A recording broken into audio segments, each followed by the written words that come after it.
Well, guess what? You're not going to believe this. But Jesus was Jewish.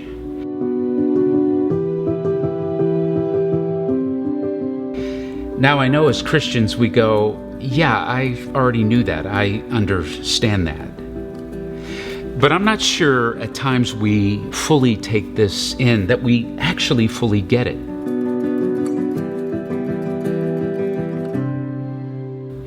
Now, Jesus was not a Christian, not in the sense that we experience our own Christianity today.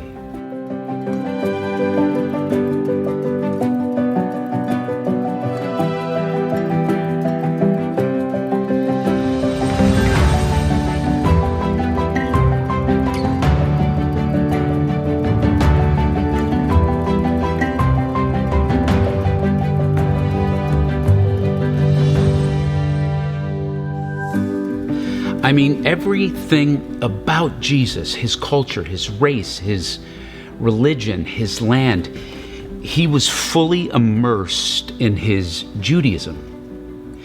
Now, Jesus was not a Christian, not in the sense that we experience our own Christianity today. Of course, Jesus is the cornerstone of Christianity. Of course, he's the point of Christianity.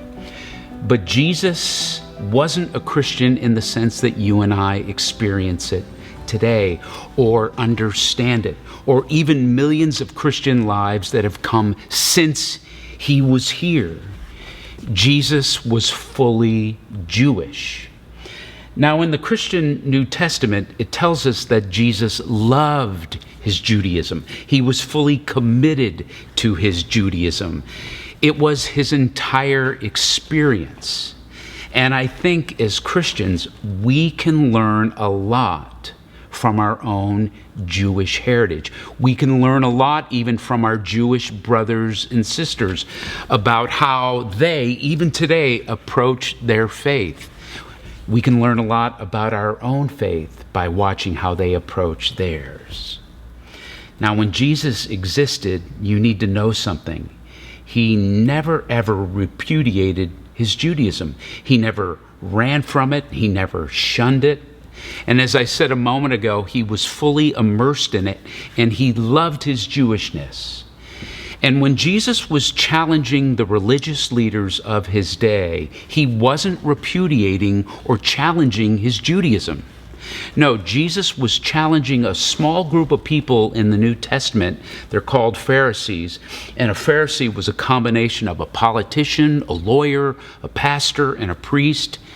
And they were the ones that held onto and monopolized the religious doctrinal interpretation. The key is they held the doctrinal interpretation. And it even combined their societal laws. They were the same. And it was Jesus who was challenging them, this small group who held on to religious power, who held on to religious interpretation, those who said our approach to God and faith is the right way, and you need to follow it the way we teach it. That's who Jesus was challenging, not his Judaism. And I see it as Jesus was challenging religious exceptionalism, religious absolutism. People who said, our way is the only way and it's the right way. It's almost like if Jesus were to enter our world today, who would he be challenging the most? It would be those with that same viewpoint today. Those who say, the way we teach about God, the way we teach about Jesus, our way is the right way, our doctrine is the right doctrine. And if you want to be a true Christian, you need to do it this way. And if you don't do it this way, or see it our way, or believe it our way, as we see it, then your Christianity is not real. It's almost like if Jesus were to come back today, it would be those versions of American Christianity that he would be challenging most. Now, there was a great Jewish rabbi activist in the 20th century named Maurice Eisendrath. And he said one of the most interesting and provocative statements. I'm really drawn to it. I just find it completely interesting. And Eisendrath said this. He said, "I think if Jesus were to come back today, he would be most comfortable in a Jewish Reform congregation." And I think when you and I learn about Judaism, especially from those who practice Reform Judaism, perhaps there is something to that statement.